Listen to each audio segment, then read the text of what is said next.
So I'm sitting here with a dear friend and mentor, Mr. Darnell Self, who made a huge impact in my life since I was 19 years old, just turning 20 years old, and I watched him go on to not only create 6 figures and 7 figures, over 25 million, close to 25 million in earnings from home, but to help so many other people earn 6 and 7 figure residual incomes. And I'm fortunate enough to be able to partner up with a gentleman like this, and I'm sitting in his vehicle right now, just soaking up some wisdom. And so, Mr. Self, I appreciate you, my friend, all that you've done.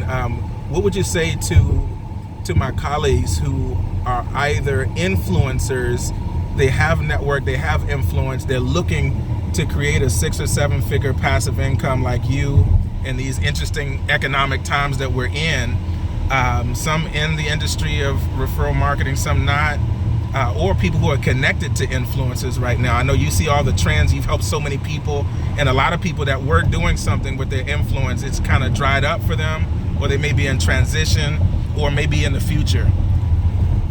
Yeah, so one, what you said earlier in your kind words, in your introduction, is humbling. And the biggest accolade for me is not what we've been able to do, but the amount of people we've been able to impact. And people say that often, but time, we always say, promotes or exposes you.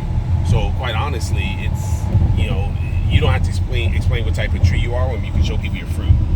And so if I was looking to be successful in any space, I would find mentorship, right? I would try to find somebody who's already successful in what it is I'm looking to do, whether it be real estate, tax strategies, whatever it is.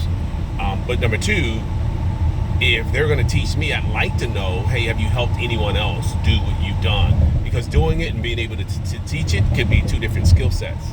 And so, have you been able to do it? And then if you've been able to do it, how recently have you been able to do it? Because the competitive landscape has changed. Innovation, things have changed every year. So AI is not going away. So, if they've been able to do it the last decade or 2 decades, well, that's different than doing it today. So I would certainly ask folks, hey, look, are you willing to coach me? And there may be a fee there. And if so, who have you helped? Can I talk to anybody who you've been able to teach and coach? And I've done that, by the way. And they're like, well, I don't really have anybody. I don't have a student that, okay, well, that may not be the right coach. Maybe it is based on relationship. So that would be number one. I would look for someone to lead me in that area. Number two, I would find something that's subscription-based if possible, because that's where your real time freedom comes from, something that's reoccurring, predictable. It's a cash flow that you can count on. And if it's willable, if it's generational wealth, meaning it can continue beyond you, that's where it really is. Like my dad had a reoccurring cash flow. It was his retirement from Metro, the DC transit system where you and I are both from. But when he passed a few years ago, that stopped. So it wasn't, his retirement wasn't willable. And so that's what I mean. If you can find something, a subscription-based business that can shoot off reoccurring cash flow, and then you can take that cash flow and invest in other things. I think what happens is if I was an influencer, meaning that I had trust with a particular group or audience, I want to make sure I lead them to more value. And if I get paid by leading them to that value, it's huge. And that's what I've done, right? I found a valuable product or service. I've led people to that service. And because it's caused people to say, man, that brought value to my life, they referred me to other people, or they actually started referring it to themselves, or they just referred them to me, which I'm completely okay with. But that's where it starts. It's like, okay, what can I get passionate about where I can refer people to something I can believe in, something I can be passionate about? Because I just don't believe you have long-term success, maybe fleeting satisfaction, but no long-term success if you don't believe in what you're doing. So big. And would you mind sharing your story? Like, because I remember you hired I remember I got on a plane with you. I took my mom on her first real vacation with me to Cancun, Mexico, and she got upgraded to first class. And she kept looking at you saying, that guy looks really, really familiar, And I'm like, yeah, Mom, he's like one of the millionaires. And, she's like, no, I know what I'm talking about. I'm talking about before this. I'm like, okay, Mom. And then finally she said, I know, he looks like the guy that hired your sister for her first job. And I said, I don't think that's him. And she said, that up against the wall that was me. Retail store. I'm like, oh, sorry, Mom, you're right. Yeah. So you come from, you didn't come from wealth or anything, right? No, man, no. And look, it's one thing when you've never had. It's another thing to have and then lose it. And so I come from a middle class family, so I didn't really want for anything. My mom didn't buy me designer clothes, anything like that, but we had food on the table, I had shelter over my head. It was blessed. And my mom helped me buy my first car, so I was really blessed. But I worked at the mall, and I made some bad decisions. After receiving my bachelor's degree in PR, I became manager at this retail store, this men's and women's clothing store where I hired your sister. And it was, I like retail, I like fashion, but I did not like the 60 to 80 hour work weeks. And I just felt like somebody was controlling my time. And I married at 24, we had 2 small kids, and I just felt like, man, I gotta do something different to get my time back. If anybody knows anybody who worked retail, especially in a management capacity, you open up the store when it opens, you close it when it closes. When people call in sick, you got to go in because you're the manager. And so at 25 years old, I met someone wealthy, and it changed my life. Because once you know something, you can't unknow it. Once you see it, you can't unsee it. And I knew too much at that point. I wasn't even mad at the mall for paying me $40,000 a year. I was mad at myself for accepting $40,000 a year when I knew I was worth more. So I was afraid to leave my job. I was more afraid to leave the dream. I had then started dreaming often. And so I'm like, I'm going for it. And I set a goal to be a millionaire by the age of 30. It's my first time ever setting a goal, because my mentor said, what's your goal? I had fitness goals, but I didn't have a financial goal. Set a goal to become a millionaire, missed that in my 30s. I still made millions in my 30s, but I missed the date in which I set it. But it separated me from everybody else, because I at least had a goal I was shooting for. They were just going whichever way the wind blew them.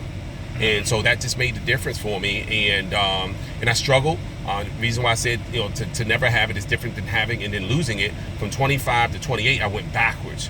I used to call it my season of struggle, but I'm careful with words I assign to seasons, because words have power. It was my season of preparation. It prepared me to be humble, prepared me because God knew I was going to have a lot more in life, and I needed to remember what it was like not to have, so I wouldn't accidentally sit down to people, that I could speak with people, because I know what it's like to not have gas to put in my car. I know what it's like to say, can you put $2 on pump number 2? And I'll never forget that. I know what it's like to look at my wife in the eyes and say, baby, this month will be better, and it still wasn't better. And so I'm thankful for that 4 years now. 4 years felt like forever when I was going through it, but I look back on it was nothing. 4 years of giving up movies, 4 years of giving up, watching TV, 4 years of reading and growing, and I became someone different in that 4 years. Had less income, but I'd become bigger.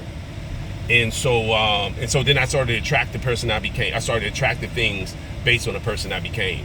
And by the time I turned 28, my house up for foreclosure, my car was repossessed.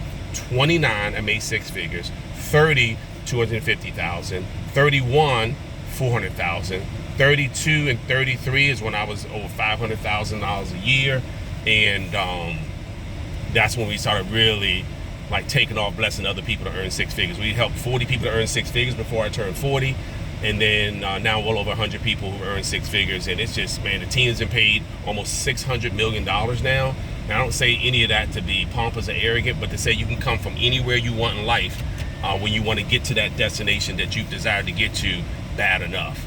No distraction in life can take me away from the goals that I've set for my family, because they are more important than any distraction the enemy can try to put in front of me. So the biggest thing I can say is stay laser focused, lock in, because life is going to throw you a set of distractions, especially when you make a decision to go forward. Is a moment you'll start to see that if you're not careful, you'll start to drift backwards. But don't allow that to happen. Keep your foot on the gas, lock in, and I look forward to seeing you guys reach your goals. What's your podcast, Mr. Self? The Self-Talk Experience. The Self-Talk Experience. Yep. I just want to thank you for all the years of mentorship, inspiration, and family. This is the type of mentor that we get access to. And mentors like Mr. Self, hey, let's talk. Let's talk. If you're looking to really create some leverage, create some more freedom, I'm forming strategic partnerships with folks like you that want to really make an impact on people's lives and create generational wealth for years and years to come. Thank you so much, Mr. Self. It's a pleasure, brother.